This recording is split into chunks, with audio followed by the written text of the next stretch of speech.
Ana kweresi ike maka akomugbo nka afọ anụ ndị Umunobe ogbu nka na kansụl Orumba South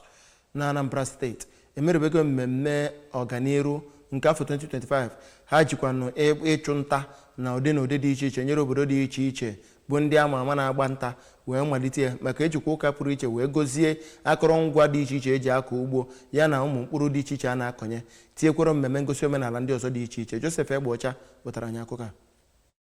President General nke Ogbunka Development Union bụ Chief Jude Chukwubueze kọwara ya bụ mmemme dịka nke na-akwalite udo na ọganiru na ya bụ obodo. N'ịga n'iru ịkọwa uru ya bụ mmemme bara ka onye isi oche nchịkọba ya bụ mmemme ọganiru nke afọ 2025 bụ Chief Michael Ezenwa nọrọ kọwaa na ya bụ mmemme na-enye ha ohere iji kene Chineke ma kpee ekpere maka ngozi ya n'ihe niile ha na-eme. N'aka nke ha ka onye ndu ndị ụmụ nwaanyị na ya bụ ogbe bụ Oriakụ Agnes Emeribe ya nakwa onye ndu ndị ntorobịa Comrade Chukwuebuka Okaibe nọrọ kọwaa na ya bụ mmemme omenafọ bụ nke ha natara n'aka nna nna ha bụ nke na-akwadobe ha maka ịbagide ọrụ ugbo ma kpọzie ụmụ nwaanyị nakwa ụmụ nwoke ume dị ka ha gbaa mbọ tụnye oke ha n'agha na-ebu megide agụụ ya nakwa ịgba mbọ fụ na enwere nri nakwa ọtụtụ ihe uru ndị ọzọ na-apụta n'ọrụ ugbo.